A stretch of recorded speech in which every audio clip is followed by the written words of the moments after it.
E aí, meus queridos, tudo bem com vocês? Ó, esse vídeo de hoje é pra gente fazer uma apanhada ali das principais ideias, desde o início, a formação da Segunda Guerra Mundial, o seu desenrolar, suas consequências e Guerra Fria, até o ponto onde nós já analisamos. Ainda existem algumas coisas sobre Guerra Fria que nós vamos falar um pouco mais pra frente, mas vamos fechar essa unidade por aqui e analisar aí conflitos, ideias, as corridas culturais que aconteceram durante o processo ali da década de 40 até o início da década de 90, então partiu revisão. Vamos lá para a Segunda Guerra Mundial primeiro, né? Vamos falar aqui da formação dos dois grupos. Primeiro, a Segunda Guerra Mundial acaba sendo uma consequência do que foi o avanço daquela aliança ali do eixo, Japão, Itália e Alemanha. Japão invade a Manchúria na China, a Alemanha começa a fazer a sua marcha, né, de acordo com os ideais nazistas, e a própria Itália ali, né, por causa do fascismo colocado como o ideal de governo daquela época, começa também a fazer suas invasões, seus avanços. Os três países fazem um acordo de não agressão, né, ali no início, porque os três países tinham meio que uma intenção parecida, que era dominar novos territórios. A Inglaterra, ela tenta reagir junto com a França logo no início, o que fica um embate meio descontrolado até a entrada dos Estados Unidos, que tinham um interesse ali por trás. A gente só vai descobrir isso bem lá para o meio da guerra ali. E depois, posteriormente, nós temos da entrada, dentro dos países aliados, a entrada da União Soviética. Sim, o RSS e Estados Unidos, eles são inimigos culturais, inimigos mortais na Guerra Fria, mas durante a Segunda Guerra Mundial, lembrem-se, eles foram aliados, porque existia um inimigo maior, a Alemanha nazista de Hitler. Então vamos lá. O início, né, esse começo da Segunda Guerra Mundial é marcado justamente por esses avanços. Os países do eixo começam a avançar e dominar territórios. Tem aquela ideia do pan-germanismo alemão, que era a união de todos os povos de origem ariana e a sua supremacia. Por conta disso, temos aqui uma característica das mais tristes da Segunda Guerra Mundial. O Holocausto, a perseguição aos judeus, né? A quantidade exorbitante aí, 6 milhões de judeus chegaram a ser mortos durante o Holocausto, 6 milhões de vítimas, né, chegaram a ser mortas no processo do Holocausto. E uma outra característica da Segunda Guerra Mundial é justamente o uso da alta tecnologia, né, o avanço tecnológico que aconteceu aí na produção de armas, nos atentados, os bombardeios. A própria característica usada em larga escala na Segunda Guerra Mundial de guerra total, que é aquele tipo de atentado onde o ataque acontece de todas as formas possíveis, ataque aéreo, ataque por terra, e onde todas as pessoas são considerados inimigos. Você não precisa ser do exército para ser considerado inimigo dentro do conceito de guerra total. Essas são as características mais importantes da Segunda Guerra Mundial.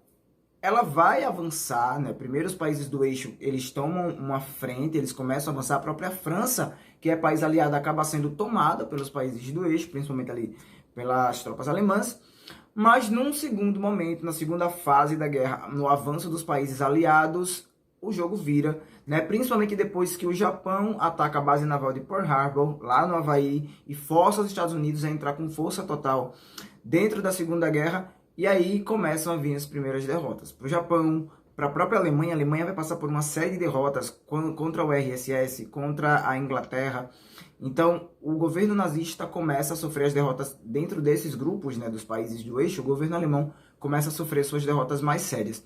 Até que em 45, né, a marcha dos países aliados indo diretamente para dentro da Alemanha põe fim na Segunda Guerra Mundial. Não sem deixar um saldo aí de milhões de mortos, não sem deixar um saldo de uma crise econômica, uma possível crise econômica generalizada, não sem deixar o saldo da cultura de atrito que vai se desenvolver nas próximas décadas depois da Segunda Guerra Mundial. A ONU é formada, já falando ali agora dos... como é que eu posso falar? Dos acontecimentos do pós-guerra, né? As consequências da Segunda Guerra Mundial. A ONU é formada, a Europa passa por uma divisão, né, uma reformulação no seu espaço geográfico, o saldo de mortos é exorbitante e a gente tem agora duas potências fortalecidas com ideais diferentes. Isso tudo característico do final da Segunda Guerra Mundial.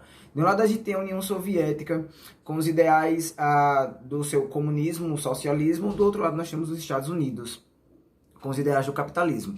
Os Estados Unidos, né, liderando o seu grupo capitalista, começa a lançar aí algumas alianças, como a doutrina Truman, o Plano Marshall, que é fazendo ali alianças de não agressão entre os países capitalistas e de ajuda financeira para alguns países da Europa depois da Segunda Guerra Mundial. Do outro lado, a União Soviética lança o Pacto da Varsóvia, também uma união de não agressão, um apoio ali em processos de guerra, em processos de conflito entre países com interesses socialistas e comunistas. E aí os dois blocos se formam. Com esses dois blocos formados, nós temos aí duas ideologias conflitantes se tornando cada vez mais fortes. É nesse sentido aí, é nesse contexto onde se cria a chamada cortina de ferro que divide ali a Europa, né? Lembrando que essa cortina de ferro ela é uma simbologia para a Europa, porque na Europa é onde vai haver de fato essa divisão de países comunistas e países capitalistas. Fora da Europa, a gente quase não vai ter comunismo, né? A gente vai chegar aqui a semente do comunismo na América Latina, em Cuba, onde está presente até os dias de hoje, mas lá naquela época quase não se vê falar de comunismo fora da Europa. Depois é para a Ásia também, vamos falar sobre os conflitos. Começa aí, depois dessa divisão, uma série de conflitos relacionados a esses dois ideais. O primeiro que a gente vai falar é justamente o da própria Alemanha, porque a Alemanha, de um lado, foi ocupada por tropas americanas, de um outro lado, foi ocupada por tropas soviéticas, e Berlim, a capital, acaba ficando ali no meio. É dividido Berlim no meio, a construção do Muro de Berlim é uma das maiores características, um dos maiores símbolos do período da Guerra Fria, e impedia justamente a passagem das pessoas que estavam do lado leste para o lado oeste da Alemanha, dividindo aí a Alemanha no sentido real, dividindo a Alemanha entre comunistas e capitalistas. Uma outra nação que vai passar por um processo parecido é justamente a Coreia. A Coreia, que era um país unificado até então, tinha ideais conflitantes ali dentro do seu próprio governo, seus grupos políticos, mas que é dividida no meio. Inclusive essa divisão entre Coreia do Sul e Coreia do Norte permanece até os dias de hoje, justamente da forma que foi dividido lá atrás. Coreia do Sul com ideais capitalistas, que foi apoiado pelos Estados Unidos, né, recebeu o dinheiro dos Estados Unidos para se reestruturar, e a Coreia do Norte, que continua com ideais comunistas até os dias de hoje. Essa divisão vai gerar uma guerra civil na Coreia. A Guerra da Coreia, ela acontece já ali, logo na virada da década de 40 para a década de 50, se estende por alguns anos. A gente não pode dizer que houve um lado vencedor, afinal de contas a Coreia foi dividida e está assim até os dias de hoje, né? Inclusive tem aí documentários, já indiquei para vocês, de famílias falando como foi essa sensação, pessoas que estavam vivas lá na época e que lembram de como foi a sensação de ter sido separado da sua família e de que até pouco tempo, até a década passada, ainda não podiam ter um contato próximo com seus familiares.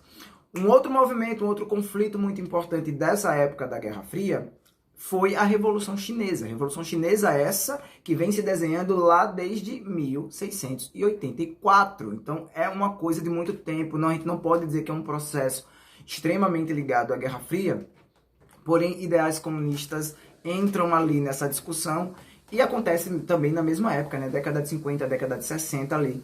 A China passa por um processo de revolução pesadíssimo, milhões de pessoas chegam a morrer nessas mudanças de estrutura econômica e estruturas de poder na China. Falamos disso num vídeo bem recente até, então vale a pena dar uma olhada. Inclusive, a gente vai entender ali como é que a China hoje é essa superpotência que tem uma base de governo comunista, mas que atende ali ao mercado capitalista de uma forma muito efetiva, né? Então, temos ali um tipo de governo misto, um capitalismo comunista, ou um comunismo capitalista, chamado também de comunismo amarelo.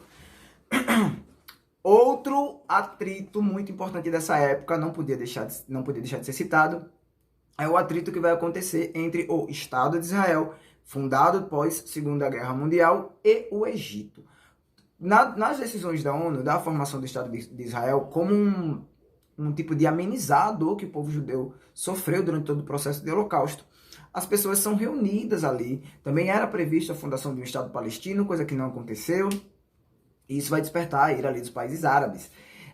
O Egito tenta invadir, tenta dominar a região várias vezes. Isso também não vai funcionar. Só lá na década de 60, na virada para a década de 70, vão haver acordos mediados aí também pela União Soviética e pelos Estados Unidos. Os dois países precisaram entrar nessa disputa que deixou de ser territorial e passou a ser uma disputa de guerra armada, né? Chegaram a bater 300 aviões do lado egípcio, quase 40 aviões do lado israelense, e o negócio ali foi ficando cada vez mais perigoso, principalmente na região de Sião. Então, precisou sim ter uma entrada ali das duas potências que eram líderes dos dois blocos em que o mundo estava sendo dividido. Resolvido este problema, temos também aí os próprios Estados Unidos que, por mais que sejam líderes e estejam responsáveis por manter a paz e evitar que aconteça uma terceira guerra mundial, começa uma guerra cultural, uma corrida, na verdade, né, tecnológica contra a União Soviética.